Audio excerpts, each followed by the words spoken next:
नाज़रीन, होशरुबा इंकशाफात हैं कि पाकिस्तान में ईरान से $1 बिलियन का पेट्रोल और डीज़ल ये स्मगल हो रहा है।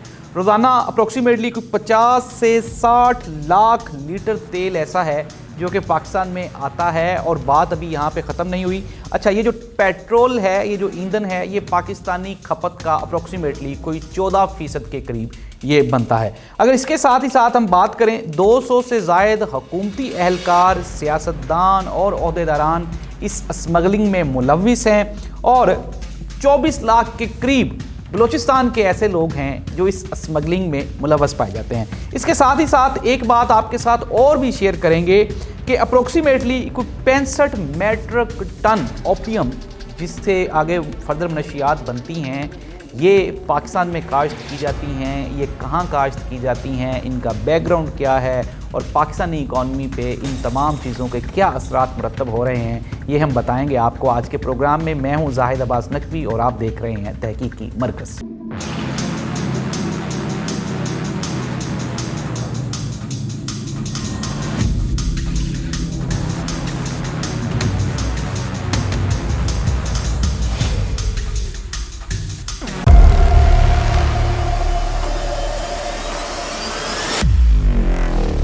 नाज़रीन, प्रोग्राम का आगाज़ जिस तरह हमने एक फॉर्मेट रखा हुआ है हमेशा की तरह कि हम प्रोग्राम का आगाज़, हमारी बदकिस्मती है कि हम इस झूठे इंसान के ट्वीट से अपने प्रोग्राम का आगाज़ करते हैं। आदिल राजा, अब आपने भागना कहीं पे भी नहीं है, अगर हो सके तो आपने काउंटर करना है। आदिल राजा ने अपने एक ट्वीट में, आप ये देखें कि गुज़श्ता रोज़ जो हमारे कोर कमांडर बलूचिस्तान हैं वो लसबेला ज़रई यूनिवर्सिटी में गए। वहाँ पे उन्होंने स्टूडेंट्स के साथ एक बड़ी पॉजिटिव गुफ्तगू की। उन्होंने कहा कि आपको बोलने की आज़ादी है, आपको सवाल करने की आज़ादी है, आप जो चाहें मुझसे पूछ सकते हैं आइन और कानून के मुताबिक।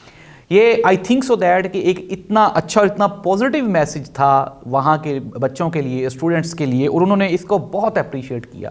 लेकिन जो मुनाफिक झूठे फासिक लोग हैं, जो मुल्क दुश्मन हैं, जो पाकिस्तान के गद्दार हैं, वो क्या चाहते हैं? वो हर चीज़ को नेगेटिव पेश करते हैं।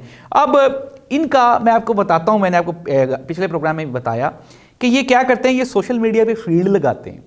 अब एक ये अकाउंट है जमहूर जिंदाबाद के नाम से, ये पता नहीं, ये भी यूके यूएस में कोई मफरूर आदमी होगा, उसका ये अकाउंट है।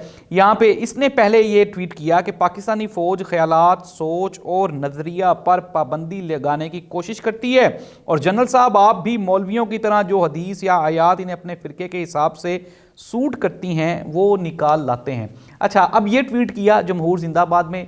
इसमें कतन ना ही तो कोई स्मगलिंग की बात थी और ना ही इसमें कोई मनशियात की बात थी, लेकिन ये जो फासिक राजा है, इसने इसी ट्वीट को, इन्होंने ये प्लान किया होता है। हमारे सोर्सेज ने, हमारे शाहीनों ने जब पता करवाया कि ये कहते हैं आपस में, ये सोशल मीडिया का वैसे भी मेथड है कि मैं इतने बजे रात को ट्वीट करूंगा, आपने फिर अगली मॉर्निंग में मुझे उसका रीट्वीट देना है, फिर मैं आपको रीट्वीट दूंगा, इस तरह से ये सिलसिला चलता है। अब आदिल राजा की जाहिलियत देखें इस बंदे की कि अब ये जो ट्वीट है, इसको इस अपने ट्विटर के साथ, ट्वीट के साथ इसने किस तरह लिंक किया। अब ये आदिल राजा क्या ट्वीट कर रहे हैं? आदिल राजा ये ट्वीट कर रहे हैं जनरल साहब के बारे में कि इससे पूछो ना कि फिर फौज ने ईरान से डीजल स्मगलिंग की इजाज़त और ISI ने बलूचिस्तान में हीरोइन प्रोडक्शन की इजाज़त क्यों दे रखी है और सरपरस्ती क्यों कर रहे हैं। अच्छा, पहले आप ना हंस लें थोड़ा सा कि ये जो है, ये कहीं पर भी हमने जब रिकॉर्ड चेक किया, हमने जब फैक्ट्स एंड फिगर्स ये जब आपके सामने अभी हम रखेंगे, तो जब हमने ये चेक किए तो ना ही तो फौज डायरेक्टली या इनडायरेक्टली ये पेट्रोल और डीजल स्मगलिंग में मुलव्विस है और ना ही ये जो हीरोइन की प्रोडक्शन कह रहे हैं, ना ही इसमें कहीं पे मुलव्विस है। अब होता क्या है कि मैंने प्रोग्राम के स्टार्ट में आपको बताया कि पाकिस्तान, ईरान जो है वो पाकिस्तान का हमसाया मुल्क है। ईरान के साथ हमारे जो ताल्लुकात हैं, फ़ौजी ताल्लुकात, वो भी कशीदा हैं। फिर इसके साथ ही साथ अप्रोक्सीमेटली कोई 26,000 किलोमीटर लंबी हमारी अफ़गानिस्तान के साथ सरहद है।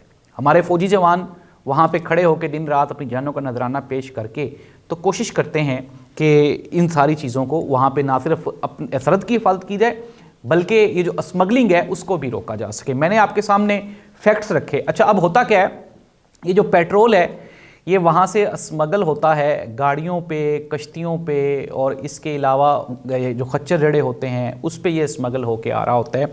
और मैंने आपको बताया भी कि ये जो आर्मी है इसने एक ऑपरेशन किया और उस ऑपरेशन में 200 से ज़ायद लोगों के खिलाफ ये क्रैकडाउन किया गया। ये जो 200 से ज़ायद लोग थे ये हुकूमती एहलकार थे। अगर हम बात करें इन्वेस्टिगेशंस की, तो जब इन्वेस्टिगेशंस हुई तो उसमें जो सरकारी लोग जो मुलविस थे, चाहे उनका किसी भी डिपार्टमेंट से ताल्लुक हो, तो उनको सजाएं भी हुई, उनको पकड़ा भी गया और उनके खिलाफ घेरा भी तंग किया गया। मैंने आपको बताया कि ये रोज़ाना की बुनियाद पे 50 से 60 लाख लीटर जो पेट्रोलिंग मसनूआत हैं ये वहाँ से स्मगल होती हैं। अब इतने बड़े पैमाने पे स्मगलिंग को रोकना या करवाना वो ना ही तो आर्मी के बस की बात है और ना ही आर्मी उसको सुपरवाइज़ कर रही है। ये आदिल राजा की जहनी इंतशार है जो बारहा वो फैलाता रहता है। अब मैंने आपके साथ एक डाटा और भी शेयर किया कि जब से तालिबान की हुकूमत आई है पाकिस्तान, अब तालिबान की हुकूमत का आपको पता है वहाँ पे, और अफ़गानिस्तान का जो कल्चर है उसका भी आपको पता है। अब दूसरी जो बात इसने की है वो इसने की है हेरोइन की कल्टीवेशन के बारे में।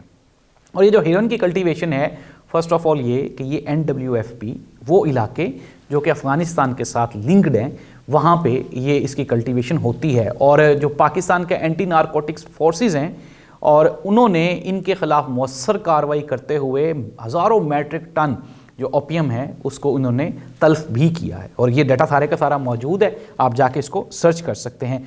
अच्छा, अब स्मगलिंग की बात कर रहे थे, तकरीबन 24 लाख लोग इसमें मुलविस। अब ये 24 लाख फ़ौज की कुल जो टोटल तादाद है हमारी वो 8 लाख है। 24 लाख लोग इसमें मुलविस हैं। अब चलें अगर सारी की सारी फ़ौज को भी डाल लें तो 8 लाख फ़ौज मुलविस है इसमें। बकाया के 16 लाख लोग कहाँ से आ गए हैं? 24 लाख लोग।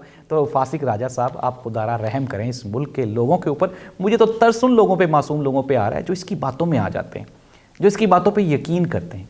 मैंने पहले भी आपको कहा कि कोर कमांडर बलोचिस्तान ने लसबेला ज़रई यूनिवर्सिटी में अपने ख़िताब में बच्चों के साथ बड़ी पॉजिटिव बातें की। उन्होंने बच्चों को कहा कि आप आइन और कानून के मुताबिक अपनी ज़िंदगी बसर करें, आइन और कानून के मुताबिक आपको हर आज़ादी हासिल।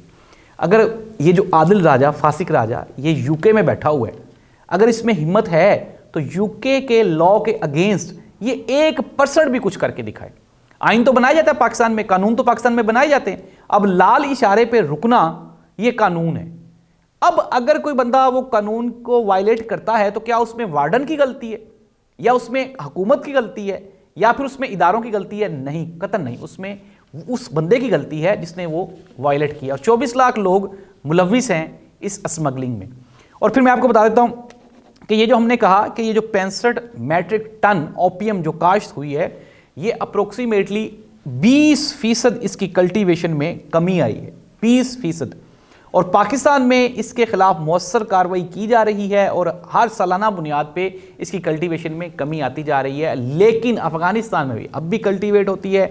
वहाँ की गवर्नमेंट इसको ना सिर्फ इसकी सरपरस्ती करती है बल्कि इसको आगे लेके चलती है। अब पाकिस्तान की कोई भी, पाकिस्तान का इदारा, पाकिस्तान का कोई भी आइन या कानून में एक भी शिक ऐसी नहीं है जो कि मनशियात की कल्टीवेशन को सपोर्ट करती हो। इवन के अब जाहिर सी बात है ये जो ओपियम है ये मुख्तलिफ मेडिसिन्स में भी इस्तेमाल होती है और जो कल्टीवेशन हो रही है वो एक लिमिटेड आप ये कहने पैमाने पे होती है जिसकी इजाज़त हुकूमत देती है और उसमें भी आर्मी इन्वॉल्व नहीं होती। अब आदिल राजा क्या करता है, अपने आप ये कह लें कि हाथों से कान पकड़ लिया, कभी जो है वो ऊट पटांग हरकतें करता है सिर्फ और सिर्फ इसलिए कि लोग इसको देखें, ज़्यादा से ज़्यादा इसकी व्यूअरशिप बढ़े और ये डॉलर कमा सके। तो नाज़रीन, ये सारे का सारा इसका ट्वीट वो झूठ और मुनाफकत में मबनी था। एक तो जो कोर कमांडर बलोचिस्तान ने एक इंतहाई खूबसूरत उन्होंने तकरीर की, तलबा से उन्होंने बड़ा एक लाइटर मूड में उन्होंने तलबा से बातचीत की, उसको भी इसने नेगेटिव करके प्रेजेंट कर दिया। अल्लाह के बंदे, मसला क्या है? मसला यही है, ना ही तो इसको पाकिस्तान तरीके इंसाफ ऑन कर रही है, ना ही इसको इसके अलावा अब आप इसके जो पॉलिटिकल आप इसके ट्वीट्स हैं वो उठा के देख लें। अब ये फवाद चौधरी के पीछे पड़ा हुआ है। अब हुआ क्या है कि पाकिस्तान तरीके इंसाफ की इवन के जो उनकी बॉडी है उसने भी इसको रिजेक्ट कर दिया है और बहुत जल्द, मैंने आपको कहा भी है कि अब ये कहता है, फवाद चौधरी साहब ने ये ट्वीट किया। अब आप ज़रा इस ट्वीट को देखें कि फवाद चौधरी ने ये कहा अपने एक मैसेज में कि इमरान खान तो इसको ऑन ही नहीं करता। कहता है ये चंद यूट्यूबर्स हैं जिनको इमरान खान, जिनके बारे में जानता ही नहीं है, आदिल राजा के नाम से भी इमरान खान वाकिफ़ नहीं है। ये झूठी शोहरत हासिल करने के लिए क्या करता है, इमरान खान और पाकिस्तान तरीके इंसाफ के मासूम वोटर्स, सपोर्टर्स और ओवरसीज़ पाकिस्तानियों की उनके जहन को बदलने की कोशिश करता है। लेकिन ओवरसीज़ पाकिस्तानी बहुत जीनियस हैं, सियाने हैं और मैं उम्मीद करता हूँ कि हमारे इस प्रोग्राम से आप ज़रूर मुस्तफ़ीद होंगे क्योंकि हमने आपको फैक्ट्स बताने। अल्लाह इस मुल्क का हामी नासिर हो। अल्लाह हाफ़िज़।